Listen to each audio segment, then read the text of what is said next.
A man who was dragged back from Pakistan to face justice will serve at least 28 years behind bars. Abdul Ahsan was 18 when he shot Andre Marshall 7 times before leaving him to die in a car park in Urmston in 2015.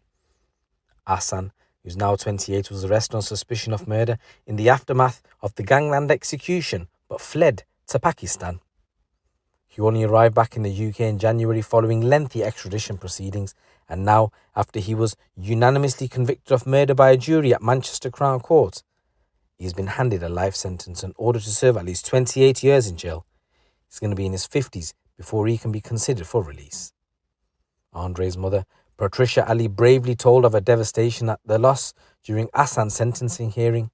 After the hearing, she said, "This is now a time for healing, reflection and growth, and for Andre to rest in peace."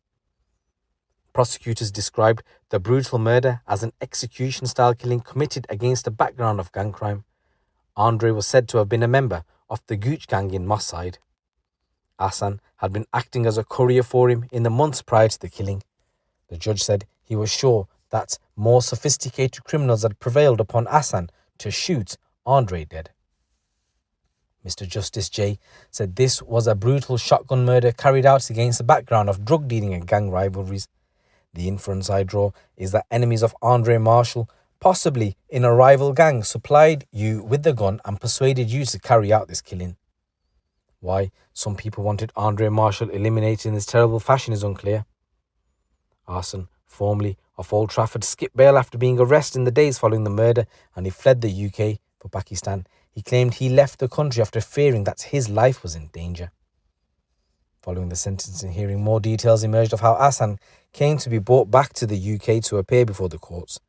Detective Sergeant Chris Doggart of Greater Manchester Police's Major Incident Team said, "It is a lengthy process trying to get someone extradited from Pakistan, as the UK does not have an official extradition treaty with them. However, in some cases, you can contact the relevant authorities to the UK's Home Office and ask them to have someone returned." And that's exactly what we did in this case. We worked with the CPS Home Office and the National Crime Agency Extradition Unit to prepare the paperwork with our help and submit it to the Pakistan authorities. They then launched a search to try and find him and apprehend him in the country in 2017 and arrested him for purposes of extradition. He then lodged a number of appeals and was subsequently released on bail, still hiding in Pakistan. Unfortunately, he skipped bail again and went on the run once more. He was finally located, still in Pakistan, in 2022 for breaching his bail conditions. The extradition process began and he landed in Heathrow Airport and transferred to Manchester custody in January of this year. He said time and distance are not barriers to justice. Anyone who thinks that they have a shot at freedom by skipping the country is sorely mistaken. We will find you. He added, "I think the message today is clear. You can run, but you can't hide." Our investigation has always remained focused on finding Ahsan and bringing him to justice, and today we can say we have done just that. He said this was a horrifically violent crime in which a young man has sadly lost his life. We do not condone the use of firearms in the streets of Manchester, and as such today's result was right and just. Our thoughts remain with Andre's family. They have remained brave and stoic throughout, although reliving the events of that night and the tragic details of what happened to their son has been heartbreaking for them. I just want to say rest in peace, Andre Marshall, and my condolences go out to your family. So what happened on that day in May 2015? So Abdul Ahsan blasted 29-year-old Andre Marshall 7 times at close range in May 2015 before pistol whipping him to the head and dumping his body in a car park next to the church. The prosecutors at the time described it as an execution-style killing committed against a background of crime. So Ahsan, as I said, he'd been acting as a courier for Andre at the time, and the pair are said to have been criminal associates and had spent hours before the shooting together. At around 10:30 at night, Andre was in his BMW and met his cousin in Old Trafford. Mr. Ahsan and another man got in the car. The 2 other men were later dropped off, leaving Andre and Ahsan alone in the car. Andre drove the BMW to Urmston and turned into Manor Avenue into a car park near St. Clement's Church. They'd apparently gone to Urmston on the pretext that they were going to be collecting a drugs debt, the prosecutor said. However, the prosecution say that the true purpose of the trip was the murder of Andre Marshall.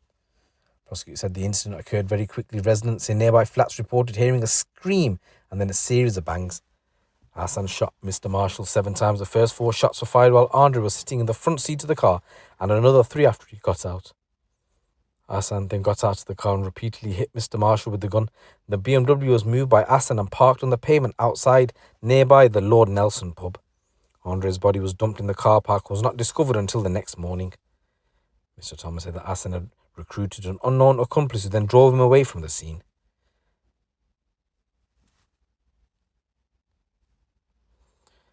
Following Andre's murder, Ravel Morrison, the ex-Manchester United footballer who's now playing in the United Arab Emirates, tweeted at the time, "It's mad. I can be with someone 2 days later and they're gone. Rest in peace, Dre." So basically, he was a good pal of his. Another 13 hours later said, "Dre, rest in peace, my brother. Gone but never forgotten. Only 2 days ago, we made plans how you could get rich." Once again, I just want to say rest in peace, Andre, and my condolences go out to your family. And in this next news story, 2 men have been jailed for at least 22 years after being found guilty of murdering a teenager in Edmonton last year. Bernard Carroll, who's 20, and Josiah James Semper, who's 19, pursued and fatally stabbed 16-year-old Tay Fake as he fled towards his home on the 1st of October 2023. Both were found guilty of Tay's murder following the conclusion of a trial at Snaresbrook Crown Court last week, and yesterday was sentenced to life imprisonment to serve a minimum of 22 years. Deputy Chief Inspector Joanna York led the investigation, said this was a shocking and brutal attack on a teenage boy who was yards away from his front door.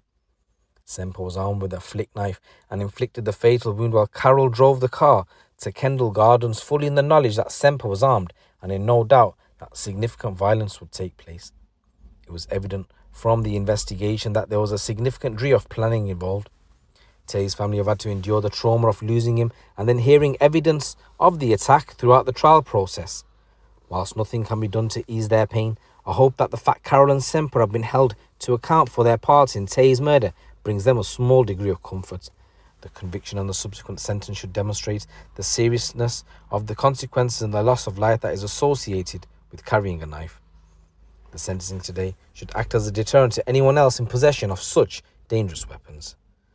So an investigation was launched after police were called at around 11:30 at night on the 1st of October 2023 to reports of a stabbing in Edmonton, and despite the emergency services efforts, Tay sadly died at the scene. Just want to say rest in peace, Tay, and my condolences go out to your family. Bernard Carroll was arrested on the 6th of November after officers tracked him down to an address in Edmonton. He refused to answer any questions about the attack on Tay and Josiah Semper.